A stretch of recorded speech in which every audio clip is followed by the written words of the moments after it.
What's up, y'all? I am back from work, so now I'm gonna change my insulin pump, okay? I have gathered everything that I need to do that, so I'm gonna go ahead and get started. So I'm gonna show you everything I have. I have my insulin. Again, it's Novolog in a vial. I have my Omnipod and my PDM. This is my controller to the Omnipod. Then I have some alcohol swabs. All right.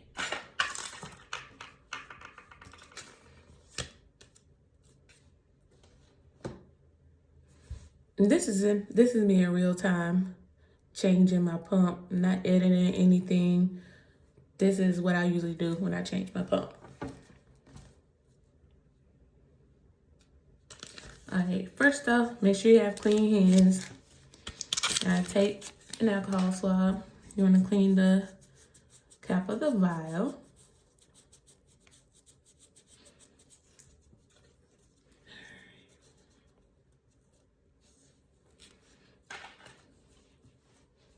And then actually, this pump I'm gonna put on my outer thigh. I used to didn't wear the pump on my thigh because I found that I would get a lot of occlusions, or basically I would get pod errors. The pod would stop working. And another thing I didn't like about the thigh was that it takes way longer for the insulin to start working. Of course, because it's on the thigh, your upper body is up here. So it kind of makes sense. But recently I have added the thigh back to my rotation because one other spot that I used to use, I took it out of my rotation, which is what most people consider the love handles, which is like this area right here. But I have had some weight fluctuation in different areas. So that area actually has less fat. So I'm not using it right now. And plus that kind of hurts when you're leaning back on chairs or anything like that. If you lean on it the wrong way, it can be painful. So I'm gonna use my outer thigh this time. So right now I'm just gonna be cleaning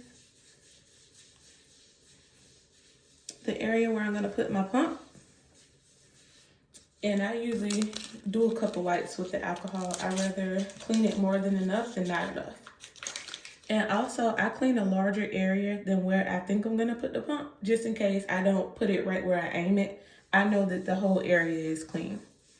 So I'm just doing a circular rotation. And that's now. Now my vial of insulin, the alcohol has dried. So now what we're gonna do, this is the pump. I'm gonna open this up.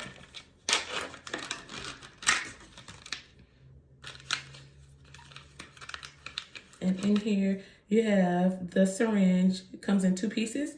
You have the syringe and then the needle. And it just screws on and becomes one piece. And then you have the actual pod. This is the pod that goes on my body.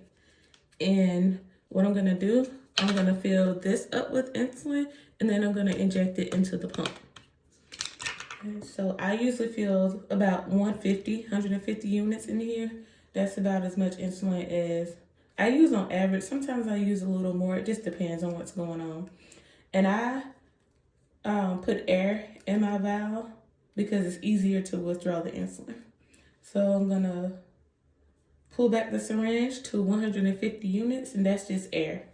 I'm gonna take off the cap. This is a Tina needle. This is not going in me. This is going in the insulin. This is my insulin.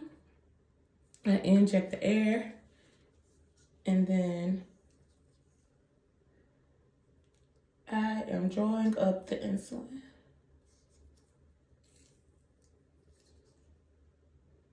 I kind of pull the insulin out and put it back in the vial a few times just to get as many air bubbles out as I can.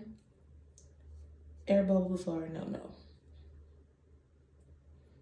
Sometimes you can't get them all, but try to get as many as you can. And when I draw up the insulin, sometimes I put more than 150 in here. So when I take it out the vial, if I need to get some more air bubbles out, I'm not wasting the 150 units that I need, even though I'm actually wasting insulin, but I'm getting my 150 units, if that makes sense. All right, looks good. Only a small few bubbles, which is okay. Now, I'm gonna take this, and there is a hole right here. It's got an arrow to tell you. You're gonna put the needle in there. You're gonna push it in. And you hear that beep? It's beeping because it has the minimum amount of insulin necessary to operate, which I think is 85 units. I think, I'm not 100%. But if you hear the beep, that means you have enough insulin to work it. Uh-oh, drop something. Alrighty. Now, turn on my PDM. And right now you see it's blank right here, and it's got the little notification. It's telling me that I don't have an active pod, which I went to work this morning without a pod on. I just used injections.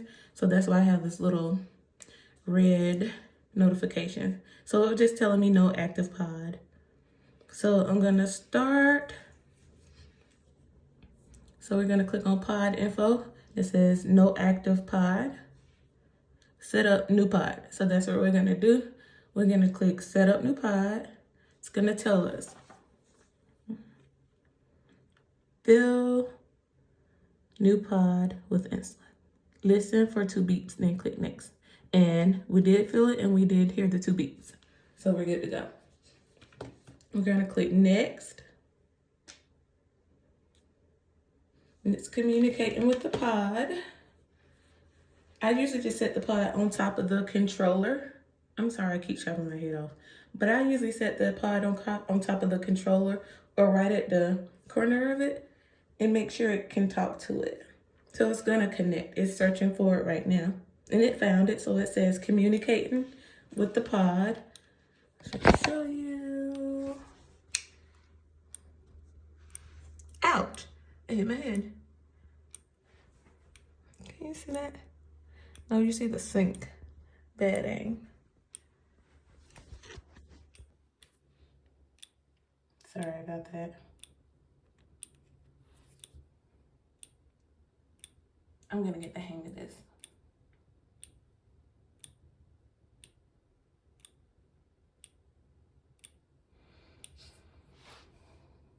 Browning, please wait. Okay. You heard that? That means it's ready to go.